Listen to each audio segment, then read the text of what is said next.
அனைவருக்கும் praise the Lord. சங்கீதம் 92:12. நீதிமான் பனையை போல செழித்து லீபோனில் உள்ள கேதுருவை போல் வளருவான். இந்த வசனத்துல தேவன் நீதிமானை குறித்தும் நீதிமானை 2 விருட்சங்களுக்கு ஒப்பிட்டும் பேசுகிறார். தேவனை விசுவாசிக்கிற ஒவ்வொரு மனிதனும் நீதிமான் தான். அதுதான் வேதம் சொல்லுகிறது. அவர் விசுவாசத்தினாலே கிருபையை கொண்டு ரட்சிக்கப்பட்டிருக்கிறோம். ரட்சிப்பு பெற்ற ஒவ்வொரு மனிதனும் நீதிமானாக்கப்பட்டிருக்கிறான்.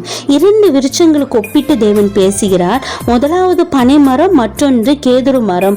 பனைமரம் என்றால் ஆக்சுவலா அது பனைமரம் அல்ல, பேரிச்ச மரம். ஈப்ரூல தாமார் என்று சொல்லப்படும். தாமார் என்றால் பேரிச்ச மரம். இஸ்ரேல்ல பனைமரம் கிடையாது, பேரிச்ச மரம் தான் வளரும். அதனுடைய சூழல் என்னவென்றால் பாலைவனத்தில் வளரும். அதிக உஷ்ணம் இருக்கிற இடத்துல செழிப்பாக வளரக்கூடியது இந்த பேரிச்ச மரம். மற்ற எந்த ஒரு தாவரமும் வளருவதற்கு சாத்தியமே இல்லாத இடத்துல இது செழிப்பாய் வளரக்கூடியது. அது மட்டுமல்ல, வெப்பம் அதிகமாக ஆக ஏப்ரல்ல 200 கனிகளை கொடுத்தா மே ஜூன் வெப்பம் அதிகமாக ஆக 7000 கனிகளை கொடுக்கும் இந்த பேரிச்ச மரம். அது போலத்தான் நம்ம வாழ்க்கையும் இருக்க வேண்டும். எப்படி அந்த பேரிச்ச மரம் தன் மேல அந்த வெப்பம் பட பட கருகி போகாதபடிக்கு செழிப்பா வளருதோ, அது போல பிரச்சனை போராட்டங்கள் நம்ம மேல விழ விழ நம்ம அதுல மடிந்து போகாதபடிக்கு தேவனை சார்ந்து வாழும்போது நம்ம செழிப்பா, நம்மளுடைய வாழ்க்கை செழிப்பாக்கப்படுகிறது. அது மட்டும் இல்ல, கேதுரு மரத்துக்கு ஒப்பிட்டு பேசுகிறார். லிபோனில் உள்ள கேதுரு மரம். லிபோனுங்கிற இடம் வெண்பனி படர்ந்த ஒரு இடம். அங்கேயும் எந்த ஒரு தாவரமே வளர வாய்ப்பே இல்லாத இடத்துல இந்த கேதுரு மரம் செழிப்பாக வளரக்கூடியது. இப்ப பனி ஒரு செடி மேல பட்டுச்சுன்னா அந்த செடி கருகி போகும். ஆனா இந்த கேதுரு மரம் அது மேல எவ்வளவு பனி விழுந்தாலும் செழிப்பாய் வளரக்கூடியதா இருக்குது. அது பூமியிலிருந்து 160 அடி மேல் நோக்கி வளரும். அதனுடைய வேர் பூமிக்குள்ளார மலைகளை குடைந்து கொண்டு 180 அடி வளரக்கூடியதா இருக்கிறது. அது போலதான் நம்ம வாழ்க்கையும் இருக்கணும்.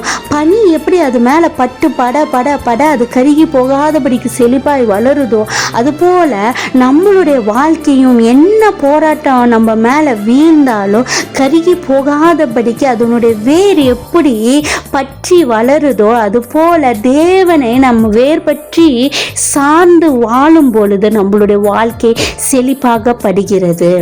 தேவனுக்கு தெரியும் இந்த பிரச்சனையின் மத்தியில தான் நீ செழிப்பை பெறுவாயின்னு சொல்லி தேவனுக்கு தெரியும். ஏன்னா எப்படி அந்த பேரிச்ச மரம் அந்த வெப்பத்துல செழிப்பாய் வளருது, தேவனுக்கு அதனுடைய திறன் தெரியும். அது போலதான் இந்த பிரச்சனையை மேற்கொள்ளக்கூடிய திறன் நமக்கு இருக்குதுன்னு தேவனுக்கு தெரியும். இந்த உபத்திரவத்துல தான் தேவன் நம்மளை 100 மடங்கு ஆசீர்வதிக்க வல்லவராய் இருக்கிறார். விசுவாசிக்கிறீங்களா? இந்த காணொலியை கேட்கிற ஒவ்வொரு விசுவாச பிள்ளைகளே, தேவன் உங்களை செழிக்க வல்லவரா இருக்கிறார்.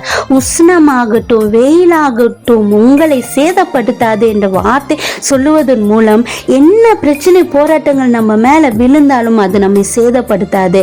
தேவனை சார்ந்து வாழும் போது தேவன் நம்ம வாழ்க்கையை செழிப்பாக்குவார். அது மட்டும் இல்லாம அதே அதிகாரத்துல 92:7 துன்மார்க்கர் புல்லை போல தலைத்து, துன்மார்க்கருடைய வாழ்க்கை புல்லு கொப்பிட்டு சொல்லுகிறது.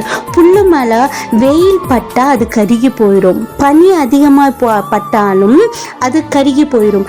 தண்ணீர் அதிகமா ஊத்துனா அழுகி போயிடும். அது போல தான் அவங்க வாழ்க்கை. கொஞ்ச நாள் செழிப்பு, கொஞ்ச நாள் வாழ்க்கை. ஆனால் நம்மளை தேவன் அதுக்கு ஒப்பிட்டு சொல்லல. என்ன பிரச்சனை போராடும், என்ன வெப்பம், என்ன பனி இருந்தாலும் நம்ம வாழ்க்கை செழித்தோங்குகிற வாழ்க்கையாக இருக்கிறது.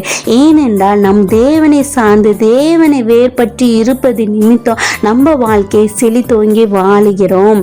தேவன் தான் உங்களை ஆசீர்வதிப்பாராக. ஆமென்.